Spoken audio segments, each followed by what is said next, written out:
हिंदू धर्म में शादी से पहले कुंडली मिलान बेहद जरूरी माना जाता है। कई रिश्ते इसी के बाद पक्के होते हैं। कई जगह तो कुंडली न मिलने पर अच्छे रिश्ते को भी मना कर दिया जाता है। ऐसी मान्यता है कि अगर वर वधू की कुंडली ना मिले तो उन्हें जीवन भर कष्टों का सामना करना पड़ता है।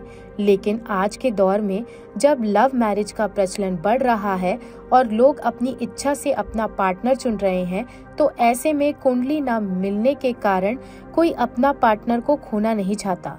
ऐसे में कुछ उपाय जिनको करने से यह समस्या का हल होता है। शादी के लिए वर वधू की कुंडली में 36 गुणों का मिलान होना जरूरी है, जिसमें कम से कम 18 गुणों का मिलान जरूरी माना गया है। अगर 18 से कम गुण ही मिल रहे हैं तब शादी उत्तम नहीं मानी जाती। लेकिन घबराएं नहीं, आप कुछ विशेष उपायों के जरिए अपनी शादीशुदा लाइफ को अच्छे से जी सकते हैं। कृष्णाय वासुदेवाय हरे परमात्मने प्रणतः क्लेशनाशाय गोविंदाय नमो नमः। देखा जाता है कि विवाह के बाद भी जीवन में सुख नहीं है, या बहुत प्रयास करने के बाद भी विवाह कार्य संभव ही नहीं हो पा रहा है। ऐसे में व्यक्ति को भगवान शिव पार्वती का पूजन करना चाहिए, लक्ष्मी नारायण का पूजन करना चाहिए और 16 सोमवार का व्रत करना चाहिए, मंगला गौरी का व्रत करना चाहिए। इन उपायों को करके जीवन में सुख का अनुभव किया जा सकता है। और 7वां घर विवाह में, जन्म कुंडली में जो होता है 7वां घर, वो विवाह का कारक होता है, दंपत्ति जीवन का कारक होता है।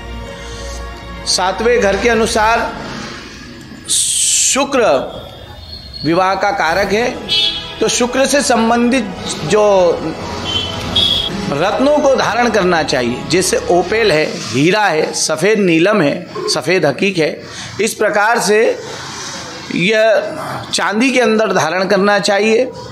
और स्त्रियों को पन्ना रत्न धारण करना चाहिए, मोती रत्न धारण करना चाहिए, जिससे कि आपका वैवाहिक जीवन सुखद हो।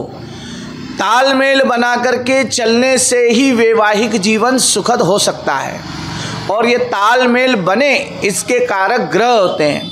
इन ग्रहों की शांति के लिए जो भी ग्रह आपका अनुकूल ना हो, उन ऐसे ग्रहों का, कमजोर ग्रहों का उपचार कराएं, मंगल का पूजन कराएं, भात पूजन आदि कराएं, जो भी ग्रह आपका कमजोर हो। इस प्रकार से आपका वैवाहिक जीवन सुखद हो सकता है। अपने वैवाहिक जीवन को सुखद करने के लिए भगवान श्री लक्ष्मी नारायण का मंत्र है, ओम श्री लक्ष्मी नारायणाभ्याम नमः। इस मंत्र का जाप करें, जिससे आपके वैवाहिक जीवन में सुख, शांति एवं सफलता प्राप्त होगी। जय। कुंडली के हिसाब से पंचांग के अनुसार 36 गुणों का मिलान किया जाता है। 36 में से कम 18 गुणों का मिलान होना चाहिए।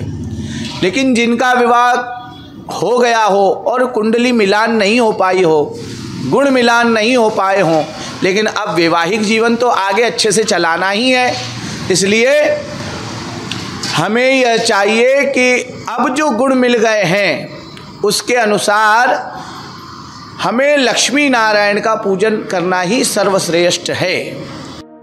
लोकल 18 उज्जैन से शुभम मरमट की रिपोर्ट। इस वीडियो में दी गई जानकारी पंडित के अनुसार है। लोकल 18 उसकी पुष्टि नहीं करता है।